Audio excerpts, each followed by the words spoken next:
Strategic Prevention Framework State Incentive Grant, SPF SIG.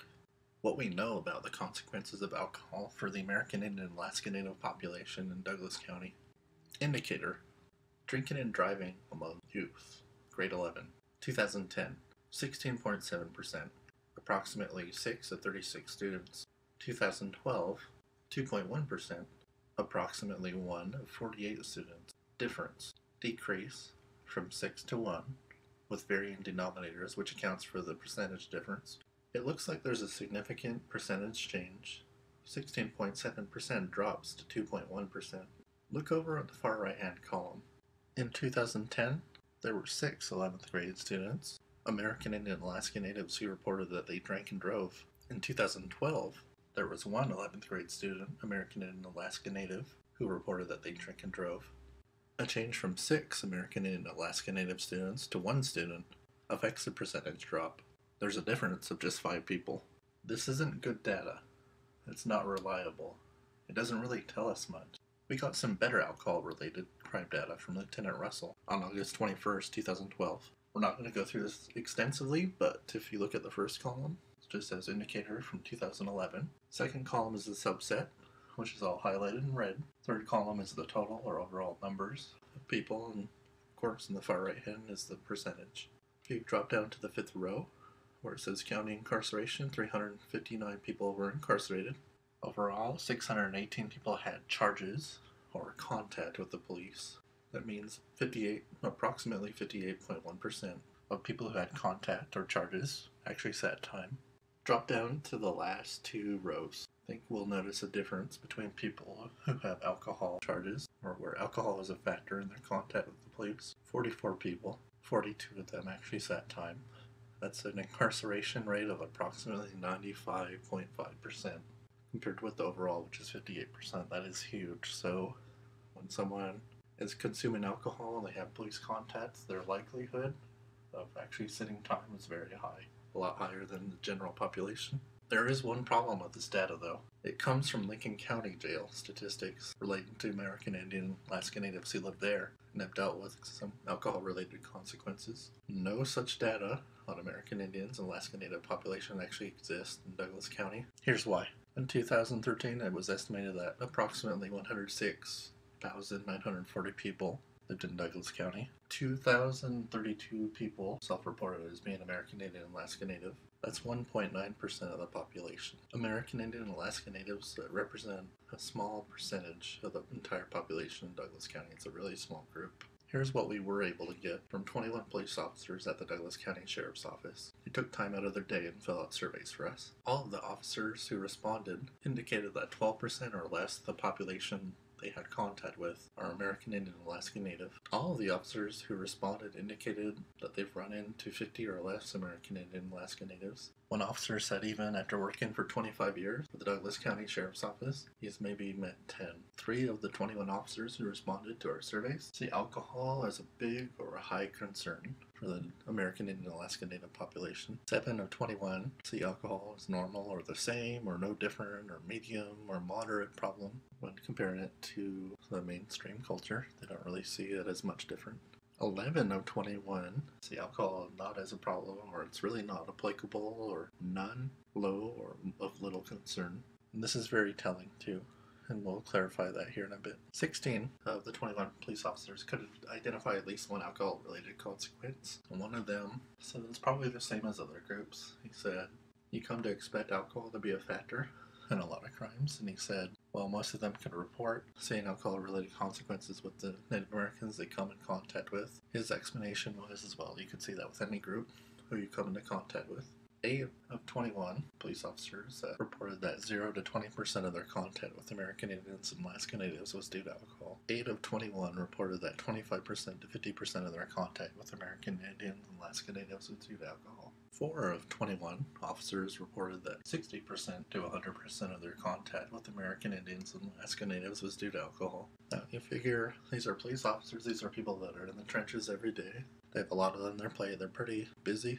You might even say gruff at times, because they're very much about just being straightforward and not beating around the bush. I think overall, these guys don't really see alcohol as a problem. with the Native Americans they've come in contact with, and they're not really the type that's afraid to tell you if there is, they would just say it. So at least from their point of view, I don't think they see it as a big problem. That's the extent of our knowledge when it comes to alcohol-related police contact or reported crimes in Douglas County. We have tried to collect consequence data from Mercy Medical, but have been unsuccessful in our numerous attempts to make contact with them. We've been looking at any consequence data for American Indians and Alaska Natives living in Douglas County.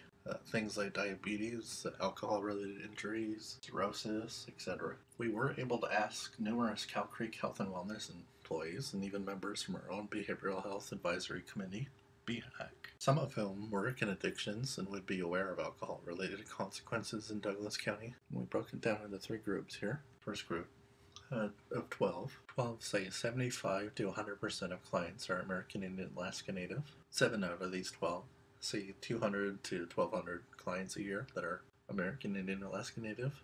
10 out of 12 say 10% or less of these contacts with the clients is due to alcohol. 7 out of 12 see consequences that are alcohol related. 8 out of 12 see alcohol as a concern. 10 say 30 to 65% of clients are American Indian Alaska Native.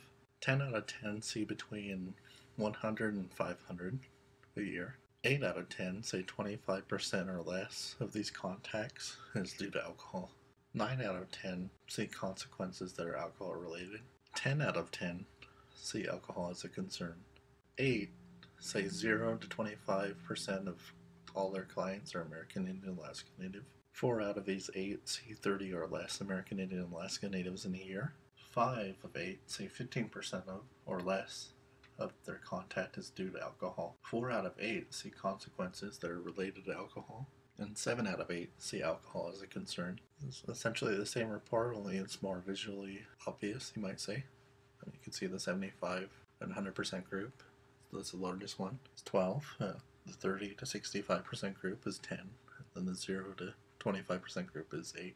Reported numbers served that are American Indian Alaska Native. 7 said from 2 to 1,200. 10 said between 100 and 500. And only 4 said 30 or less. So big contrast from what we saw, with our police officers who said literally none of them have seen more than 50 American Indian Alaska Natives. Reported percentage range due to alcohol. So reported contacts that are alcohol related, like injuries and cirrhosis and diabetes, etc. So 8 people said 25% or less is due to alcohol. 5 said 15% or less is due to alcohol, and then 10 said that 10% or less is due to alcohol. Kind of those who see alcohol-related consequences. From that 75 to 100% group, there were 7 who see alcohol-related consequences. From the 30 to 65% group, there were 9 who see alcohol-related consequences. And then from the 0 to 25% group, there were 4 who could list alcohol-related consequences. There might be something there.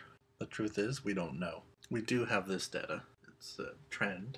Our data source is the Client Process Monitoring System, or CPMS. If you look at the percentage at the very second box, very last row, percentage with dependent children, ranges anywhere from 44, spikes up to 60 in 2009, and 50. So it's pretty consistent. Children definitely are affected by the addictions of their parents, including alcohol dependency.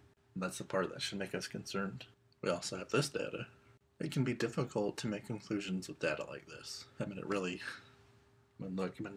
goes up and down, or, they're just small numbers, like in the first row, or if you look in the second to the last. That's really hard to come to a conclusion. Alcohol-related fatality data taken from death certificates from the Oregon Health Authority, Center for Health Statistics. It's pretty, if you look at I think it's the third column, percent of deaths from alcohol-induced disease. Pretty consistent. Not quite 10%, not quite 1 out of 10, but 8. We're on average to 8% to 7.5%. That's pretty constant from 2002 to 2010, a good 8 years where it stayed fixed. Here's some local data that we have. This is not a very robust set of data, by no means. It's data we got from the Oregon Healthy Teen Survey, possibly. We don't think it's taken from student wellness. It's furnishing to minors. Kind of a tough issue there. Taken from page 49 of the Oregon Tribal Needs Assessment Workbook. And this is from student wellness, so past 30-day consumption. So with 6th graders, it's reportedly higher. 8th graders has gone down. With the 11th, and it just seems to go up and down, so inconclusive. We can't find any patterns there, even though as human beings we like to find patterns and things, we can't always find one. Local adult consumption data. This is taken from the Behavioral Risk Factor Surveillance Survey, or we call it the BRFIS, and from the Cow Creek Health and Wellness ICD codes. So increase, increase, decrease, decrease, decrease, stagnant, increase. And again, the last row. Very tiny numbers. How do you make a valid conclusion from that, or even where on one of them it's a decrease? I think it's remission and partial 18 to 25, and minutes 2, 1, 2, 0, 1. I mean, really can't make a valid conclusion from that. This is pretty much all the information that we got between Sabre Darcy, Terry Hansen, and myself. I have to acknowledge the work that they put into this. I mean, they really, I was able to port through their data, read their emails. I mean, I saw them. They really did make a conscientious effort. They really tried to get their hands on anything that they could get. So I had to commend them both. Now, I've been banging my head against the wall with this information. It's incomplete. I'll just say that. And to me, we have no smoking gun that indicates that alcohol is an issue. Which, I don't know, I'm not seeing it. It is something, though, that's worth looking further into. It's not just because we're required to by the SPF SIG grant. It's worth more of a consideration because there's a concern from the Cow Creek Health and Wellness staff, the group who serves most American Indian Alaska Natives in Douglas County. I mean, they see it, a concern, and then we saw some of the data, like the youth. I mean, half the people who we served were pretty much, they had children, so they're affected by it. Here's the thing, though, we need information provided by a consistent data tracking system. We just don't have that. There's nothing in Douglas County that exists to help us track, alcohol-related data for American Indian and Alaska Natives. There's just nothing. There's nothing there. I believe that MOUs, or Memorandums of Understanding, are the way to go. Science of Prevention consistently says that formalized agreements with organizations, like for us it'd be with entities within Douglas County, would be the best way for us to establish a tracking data system so we could serve our population based on data-driven decisions, and this will help inform all of our efforts. It's not just for prevention, but for all of us could benefit and serve our population better. Hello. You just sat through a presentation of mine. It was originally conjured up as what's called the SPF SIG slideshow PowerPoint presentation. And you just saw the digitized version of it. And I would just like to say that I honestly believe that we just don't have enough information to really track our Native American population in Douglas County. Again, because it's just a small group. Again, you compare a group of about 2,000 people with 106,000, and they're just, who is able to track that? And I think it's not really deliberate negligence or anything. It's just one of those things that was really easy to overlook because we don't have a consistent way of tracking that.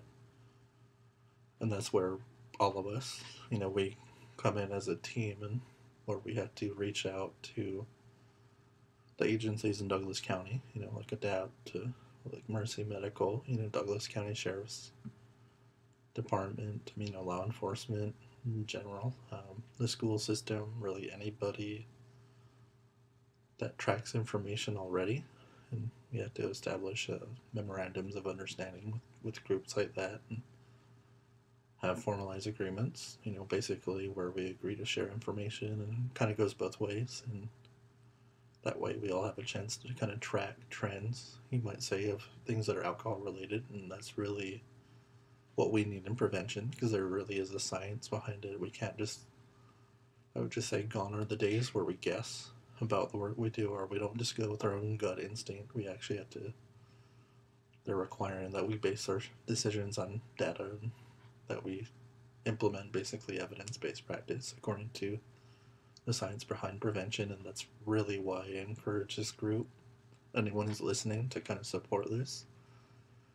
And I guess also, if I've overlooked anything, to really bring that to my attention, because your input, the feedback that I get from the people who view this, is really in a very real way going to drive the direction that Cow Creek prevention goes within the next few years. I mean, that's what, as a certified prevention specialist, I'm required to do, because it really isn't prevention if it's not community-based.